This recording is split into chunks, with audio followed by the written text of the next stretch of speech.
Bueno, continuando con el comentario a esta exhortación apostólica del Papa Francisco, Misericordiae Vultus, o sea, el rostro de la misericordia, y en el párrafo 14 de este texto escrito, menciona el Papa que no podemos olvidar que la vida es justamente una peregrinación. Es una peregrinación, ¿no? Y al ser peregrinación involucran dos cosas, que somos peregrinos y que estamos en camino. Este sería, digamos, como dos rasgos centrales de la vida humana en general. Vamos de paso, pues. Estamos en un peregrinaje, estamos en camino y esto nos torna peregrinos. Y ha insistido el Papa que cada uno deberá de realizar, de acuerdo con sus propias fuerzas, una peregrinación, ¿no? Un camino, digamos, muy peculiar que tiene que recorrer apelando, por decirlo de esta manera, a sus fuerzas, ¿no? Siendo honesto consigo mismo. Dice, y esto será un signo del hecho que también la misericordia es una meta por alcanzar y que requiere tanto compromiso como sacrificio. Porque en efecto, si yo realmente estoy comprometido con el Señor, pues involucra que también tendré que hacer muchos sacrificios. El principal es el sacrificio de mí mismo. Este es, digamos, como el primer sacrificio. ¿Y para qué tendré que sacrificarme a mí mismo? Para alcanzar esta disponibilidad que la propia obra de salvación requiere. Para ello, para ese, digamos, es justamente como el propósito. Y dice el Papa Francisco, el Señor indica las etapas de la peregrinación mediante la cual es posible alcanzar esta meta.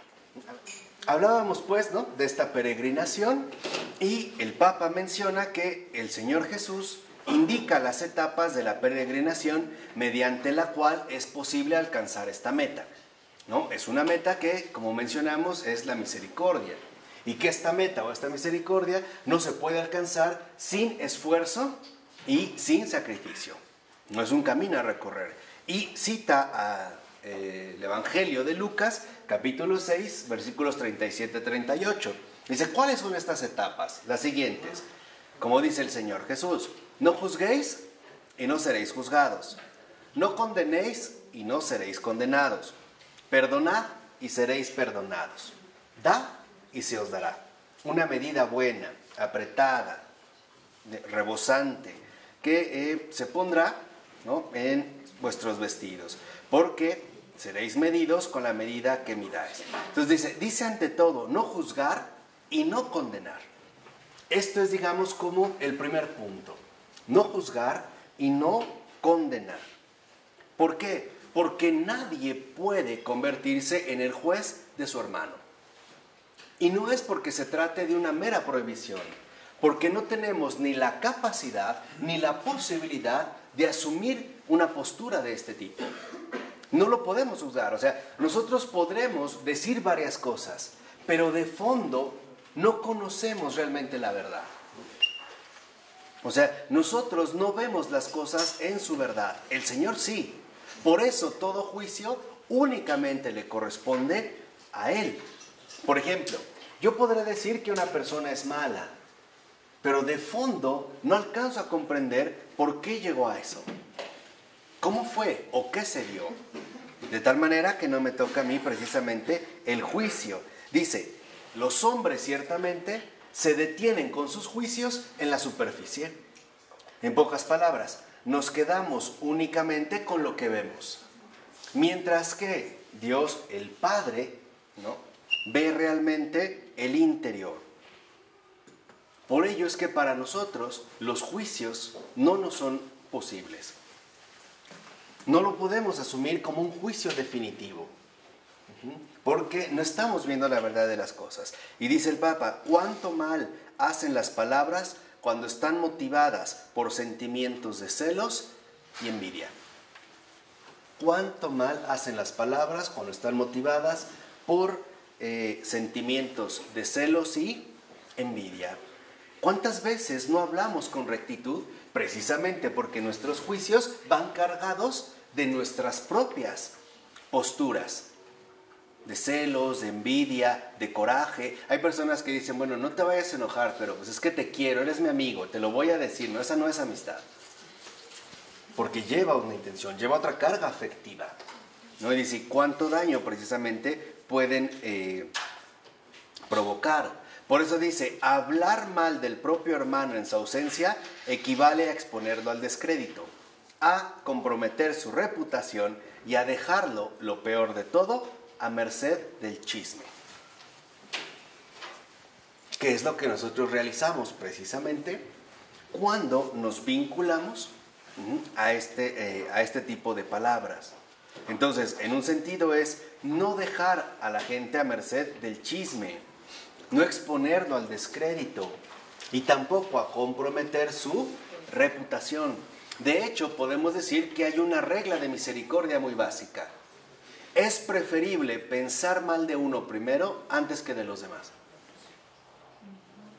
Esa es una regla básica, y no al revés. Por ejemplo, a nosotros nos puede llegar a suceder que si se me pierden las llaves, ¿quién las agarró? ¿Quién fue? Yo las dejé aquí, o sea, de antemano me voy sobre los demás. Por eso dice el Papa también, no juzgar y no condenar significa en positivo saber percibir lo que de bueno hay en cada persona y no permitir que deba sufrir por nuestro juicio parcial y por nuestra presunción de saberlo todo. Entonces, cuando una persona emite un juicio, ¿no?, o condena a alguien, es por presuntuoso, porque supone que en efecto lo sabe absolutamente todo. Y dice, y sin embargo, esto no es todavía suficiente para manifestar la misericordia. No basta con no juzgar y no condenar. Dice, también Jesús pide perdonar y dar. O sea, ser instrumentos del perdón porque hemos sido los primeros en haberlo recibido de Dios. Ser generosos con todos, sabiendo que también Dios dispensa sobre nosotros su benevolencia, ¿no?, con creces, en gran medida. Entonces, ¿cómo tenemos que medir al otro? Pues tal y como Dios me ha medido a mí.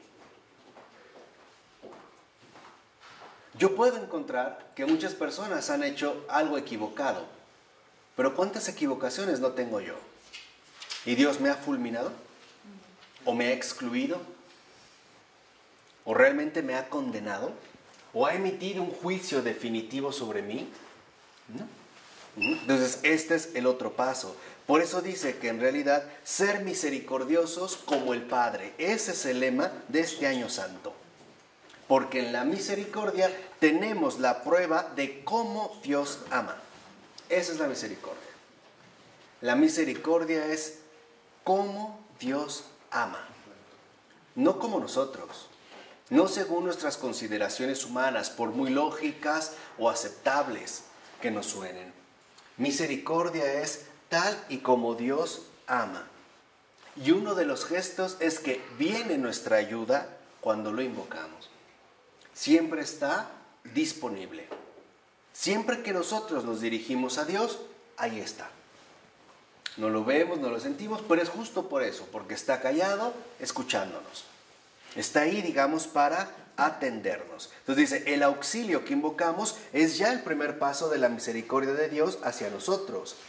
Él viene a salvarnos de la condición de debilidad en la que vivimos. Y su auxilio consiste en permitirnos captar y aceptar su presencia y cercanía. Así que día tras día, tocados por su compasión, también nosotros llegaremos a ser compasivos con todos. Esto es el punto. No se trata de amar a secas. No, se trata de amar como Dios ama. Porque si no, lo que terminaremos haciendo se llama fraude. Terminaremos lastimándonos realmente.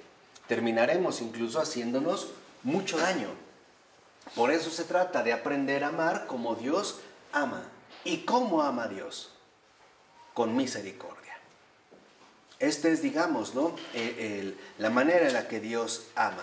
Por eso dice que en este año santo, que ya comenzamos, podremos realizar la experiencia de abrir el corazón a cuantos viven en las más contradictorias periferias existenciales, que es una de las expresiones favoritas del Papa Francisco, estas periferias existenciales, que con frecuencia el mundo moderno dramáticamente crea y olvida, u omite, ¿no?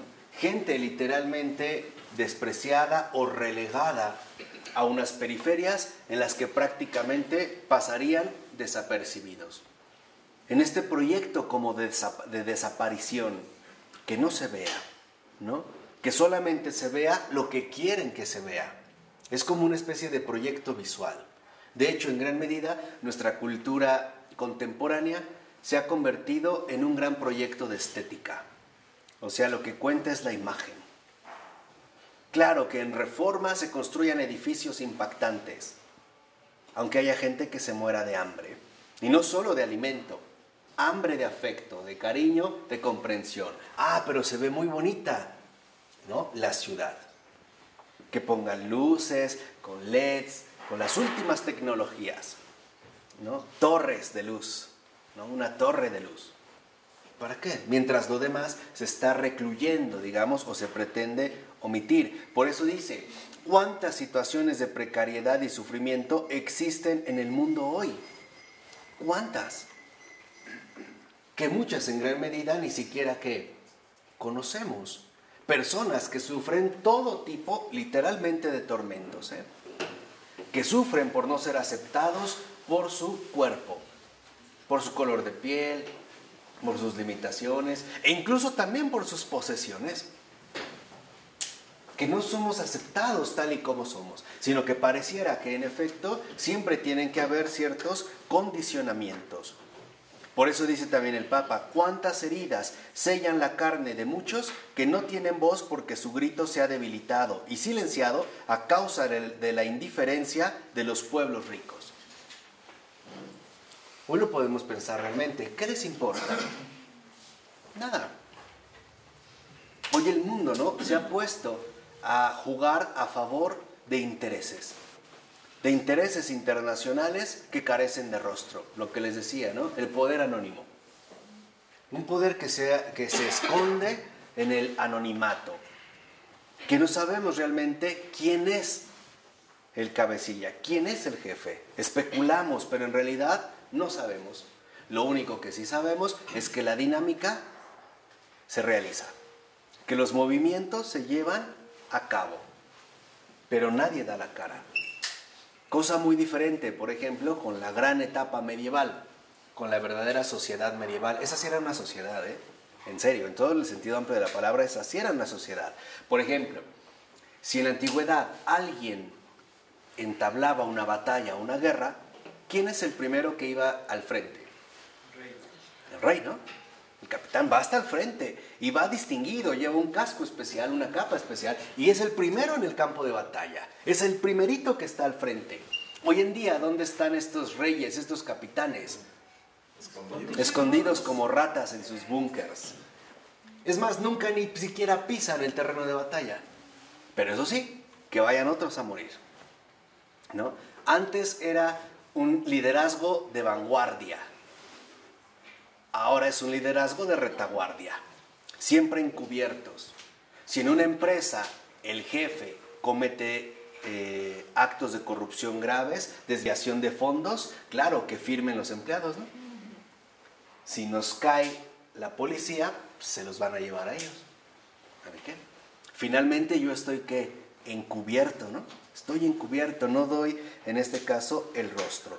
Por eso dice el Papa, en este jubileo la Iglesia será llamada a curar aún más estas heridas, a aliviarlas, ¿con qué? Con el óleo de la consolación, a vendarlas con la misericordia y a curarlas con la solidaridad y la debida atención. Por eso dice algo muy serio el Papa, no caigamos en la indiferencia que humilla.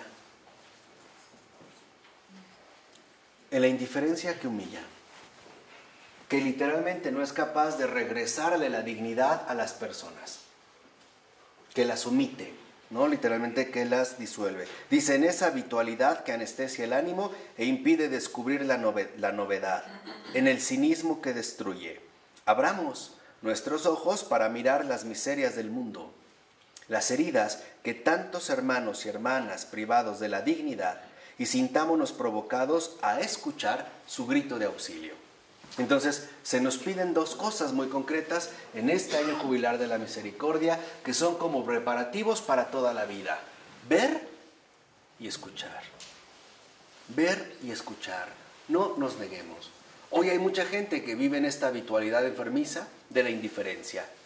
Hay gente que le dice, oye, mira, vamos a ver. Ay, no, yo no quiero ver eso. Me duele. No le duele. No le importa. Lo evade. Ay, no, es que eso está muy triste. Quítalo. Es esto. Porque no queremos que se nos pase la anestesia. No, por eso nos invita el Papa a ver las miserias del mundo, a escuchar los gritos de auxilio, que son gritos que no tienen que ver precisamente con una cuestión vocal, sino con la pérdida de dignidad de estas personas y el tipo de vida que llevan. Ahí están los gritos de auxilio. Y también se nos invita no solo a ver y escuchar, a hablar. Levantar la voz por aquellos que la han perdido, como dijo el Papa, por estar tan debilitados.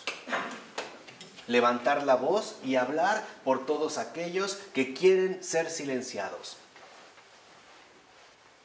Hablar por los mudos, por los que o no se les permite hablar o no se les da la oportunidad de hacerlo. Hablar por ellos. Se nos invita a ver las miserias del mundo, a escuchar los gritos de auxilio y hablar por los que en efecto han enmudecido. Por eso dice también que nuestras manos estrechen sus manos y acerquémonos a ellos para que sientan el calor de nuestra presencia, de nuestra amistad y por lo tanto de la fraternidad. Que su grito se vuelva el nuestro y que juntos podamos romper la barrera de la indiferencia que suele reinar campante para esconder la hipocresía y el egoísmo. Entonces, si hay un punto que en este año jubilar de la misericordia o en el que se ha enfocado bastante el Papa Francisco, es el superar, el vencer esta indiferencia. El salir siempre de nuestro ocupacionismo. El salir siempre de nuestras ocupaciones habituales. El dejar ya de excusarnos, o bien por egoísmo o por hipócritas, que no tenemos tiempo. Que eso no tiene nada que ver conmigo. Porque esos también, como lo dijo el Papa en una ocasión, esos son los hipócritas. Por ejemplo, como aquellos que ante una situación de Ayotzinapa o algo parecido, dijeron, ay no, qué mal, pero bueno, gracias a Dios a mí no me tocó. Y todavía de eso le damos gracias a Dios. A mí no me tocó, o sea, como decir que eso no tiene nada que ver conmigo. Eso a mí finalmente no me importa. O están lejos, o demasiado lejos. ¿Qué tienen que ver los sirios conmigo? O ahorita en África, en Mali, por ejemplo. ¿Qué tienen que ver conmigo? Nada. Entonces es superar esta indiferencia. ¿Para qué? Para que no dejemos que la hipocresía y el egoísmo sigan dominando. Por eso dice que en realidad que tenemos que despertar nuestra conciencia después de estar tan aletargada ante el drama de la pobreza. Y es un despertar. Llama a abrir los ojos, los oídos y también la boca. O sea, a poner realmente todo nuestro ser al servicio del Evangelio, al servicio de la misericordia. Y aquí vemos que hay quienes lo hacen sin ser católicos. Por ejemplo, Zygmunt Bauman. Y lo hemos visto y hay que reconocerlo. Él ha visto lo que otros no querían ver. Ha escuchado lo que otros no quieren escuchar. Ha hablado por los que no pueden hablar. ¿Y nosotros? ¿Qué nos falta? Quizá esta cercanía, este entrar en contacto, este llevar la presencia precisamente del Señor. Porque, como dice el Papa, no olvidemos que son los pobres los privilegiados de la misericordia divina. En todos los ámbitos y en todos los sentidos. Por eso dice, redescubramos las obras de misericordia. que se suelen, ¿no?, y catalogar en corporales y espirituales. Dice, a ver, las corporales: dar de comer al hambriento, dar de beber al sediento, vestir al desnudo, acoger al forastero, asistir a los enfermos, visitar a los presos, enterrar a los muertos. Corporales, concretas. Dice, pero también no nos olvidemos de las espirituales: dar consejo al que lo necesita, enseñar al que no sabe, corregir al que se equivoca, consolar al triste, perdonar las ofensas, soportar con paciencia a las personas molestas y rogar a Dios por los vivos y los difuntos. Aquí está, digamos, como este abanico. Dice, ahora, no podemos precisamente escapar a las palabras del Señor, porque no solo se nos va a decir si dimos de comer al hambriento o si dimos de beber al sediento, si vestimos al desnudo o visitamos al encarcelado. También se nos va a decir y se nos va a preguntar si ayudamos a los demás a superar la duda, que hace caer en el miedo y en ocasiones es fuente de soledad. Si ayudamos a que los demás no fueran presa del error, de la equivocación. Si fuimos capaces de vencer la ignorancia en la que viven millones de personas, sobre todo los niños, privados de la ayuda necesaria para ser rescatados de la pobreza. También se nos va a preguntar si fuimos capaces de ser cercanos a quien estaba solo y afligido, si realmente perdonamos a quien nos ofendió y con ello rechazamos cualquier forma de rencor o de violencia que conduce a más violencia. ¿Se acuerdan que ya nos había enseñado René Girard, ¿no?, la tendencia hacia lo peor, que en paz descanse? Dice, si tuvimos paciencia, siguiendo el ejemplo de Dios, que es tan paciente con nosotros, y finalmente, si encomendamos al Señor en la oración a todos nuestros hermanos y hermanas, o nos conformamos con pedirle a Dios por nuestro club, por nuestra estrecha sociedad, por nuestro círculo de amigos. Y ya la simple imagen del círculo expone algo inaceptable, el límite. Porque un círculo puede ser pequeño o grande, pero es cerrado. Por eso hay gente que dice, no, pues yo escojo mi círculo de amistades, me muevo entre el círculo, ¿no?, de mis conocidos. De ahí no, ¿qué? No salgo. Y esa no es misericordia. Por eso también ha insistido el Papa que lo que tenemos que llevar es un gesto de consolación. También anunciar la liberación a cuantos están prisioneros de las nuevas y tan multiplicadas esclavitudes de la sociedad moderna. Restituir la vista a quien no puede ver porque se ha replegado sobre sí mismo y también volver a dar dignidad a cuantos han sido privados de ella.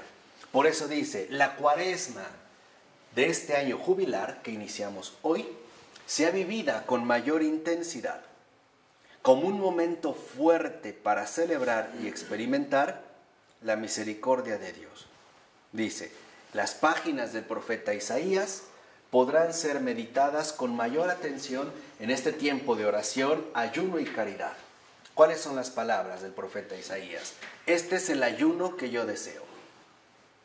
Soltar las cadenas injustas, desatar los lazos del yugo, dejar en libertad a los oprimidos y romper todos los yugos, compartir tu pan con el hambriento y albergar a los pobres sin techo, cubrir al que veas desnudo y no abandonar a tus semejantes. Entonces despuntará tu luz como la aurora y tu herida se curará rápidamente. Delante de ti avanzará tu justicia y detrás de ti irá la gloria del Señor. Entonces llamarás y el Señor responderá. Pedirás auxilio y Él dirá, aquí estoy. Si eliminas de ti todos los yugos, el gesto amenazador y la palabra maligna, si partes tu pan con el hambriento y sacias al afligido de corazón, tu luz se alzará en las tinieblas y tu oscuridad será como el mediodía. El Señor te guiará incesantemente, te saciará en los ardores del desierto y llenará tus huesos de vigor. Así serás como un jardín bien regado, como una fuente de agua cuyas aguas nunca se agotan. Entonces, este es, digamos, como el núcleo central o el texto fundamental para esta cuaresma, que es del libro del profeta Isaías, el capítulo 58, versículos 6 al 11. Ahí el Papa nos dice, en esto hay que profundizar, sobre todo en este periodo de Cuaresma. Así que dice también que debemos estar convencidos de ingresar al sacramento de la reconciliación, porque esto nos permite experimentar en carne propia la grandeza de la misericordia, y que esto sea para cada penitente una fuente de verdadera paz interior, que es lo que realmente importa. La misericordia experimentada en carne propia siempre conlleva paz interior. Y eso es lo que también debemos transmitir a los demás. Paz interior. Que es justo lo que el Señor nos ha propuesto a través del profeta Isaías. Jamás intranquilizar un alma. Nunca. Con mentiras, chantajes, engaños, ofensas, durezas. No, porque eso es justamente lo contrario a la misericordia. Por eso dice también, mi invitación a la conversión se dirige con mayor insistencia a aquellas personas que se encuentran lejanas de la gracia de Dios debido a su conducta de vida. Debido a ello. Que se encuentran más alejadas de la gracia de Dios debido a su conducta de vida. Dice, vean, pienso en modo particular a los hombres y mujeres que pertenecen a algún grupo criminal, cualquiera que éste sea. Por vuestro bien, os pido cambiar de vida. Os lo pido en el nombre del Hijo de Dios, que si bien combate el pecado, nunca rechazará a un pecador. No caigáis en la terrible trampa de pensar que la vida depende del dinero y que ante él todo el resto se vuelve carente de valor y dignidad. Eso es solo una ilusión. No llevamos el dinero con nosotros al más allá. El dinero no nos da la verdadera felicidad. La violencia usada para amasar fortunas que escurren sangre no convierte a nadie ni en poderoso ni en inmortal. Para todos, tarde o temprano, llega el juicio de Dios al cual ninguno puede escapar. Vean, clarito, como Él ha sido. Entonces, este llamado es fundamental al cambio de conducta. Que nosotros también no seamos cómplices de la criminalidad. Y no solo de lo que se suele llamar hoy en día el crimen organizado, también del crimen desorganizado. Vamos a decir, el crimen de todos los días, el crimen de a diario, la injusticia cotidiana, el desprecio ordinario, ¿no? Este crimen desorganizado, habitual, frecuente. No, tampoco. Romper literalmente con esta complicidad, atendiendo a un auténtico y sincero cambio de vida. Dice, la misma llamada llegue también a todas las personas promotoras o cómplices de corrupción. Esta llaga putrefacta de la sociedad es un grave pecado que grita hacia el cielo, pues mina desde sus fundamentos la vida personal y social. La corrupción impide mirar el futuro con esperanza, porque con su prepotencia y avidez destruye los proyectos de los débiles y oprime a los más pobres. ¿Y qué es la corrupción? La corrupción es una obstinación en el pecado, que pretende sustituir a Dios con la ilusión del dinero como forma de poder. La corrupción es una obra de las tinieblas, sostenida por la sospecha y la intriga. Vean, ¿no? En unas cuantas líneas todo un análisis fenomenológico, sin doctorear, ¿no? Como él decía, irse nada más a lo esencial. Dice, y ahí viene lo importante, para erradicarla de la vida personal y social son necesarias prudencia, vigilancia, lealtad, transparencia, unidas al coraje de la denuncia. Y esto es quizá en lo que más fallamos. El coraje de la denuncia. Porque siempre, hipócritamente o egoístamente, estamos pensando en nuestros propios intereses, en quedarnos algo para nosotros, así sea la propia vida, resguardar algo para nosotros, que algo quede asegurado, ¿no? todo, pero algo que quede a resguardo, algo que quede aquí. No, él por eso insiste en el coraje de la denuncia. Dice, si no se la combate abiertamente, la corrupción, tarde o temprano busca cómplices y destruye la existencia. Por eso hay que recordar nuevamente el coraje de la denuncia. Él ha dicho de manera muy contundente que no podemos callar ante todo lo que ocurre. Porque esto involucra frialdad o tibieza. Por eso dice, este es el tiempo oportuno para cambiar de vida. Es el tiempo para dejarse tocar el corazón. Seguir como están o como estamos es solo fuente de arrogancia, de ilusión y de tristeza. La verdadera vida es algo muy distinto. El Papa les tiende la mano.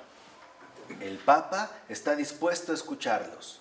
Basta solamente que acojáis la llamada a la conversión y os sometáis a la justicia mientras la Iglesia os ofrece misericordia. Ante la visión de una justicia como mera observancia de una ley que juzga, dividiendo las personas en justos y pecadores, Jesús se inclina a mostrar el gran don de la misericordia que busca a los pecadores para ofrecerles el perdón y la salvación. El reclamo a observar la ley no puede obstaculizar la atención por las necesidades que tocan la dignidad de las personas.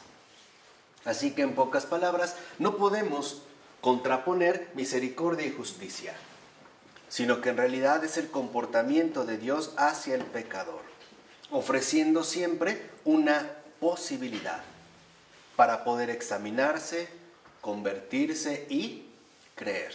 Y ese es el gran error humano que tenemos. Nosotros cuando pensamos en justicia, pensamos en ajusticiar, en acabar, en matar. Lo justo es que nuestro hermano tenga la posibilidad de arrepentirse y salvarse. Eso es lo justo.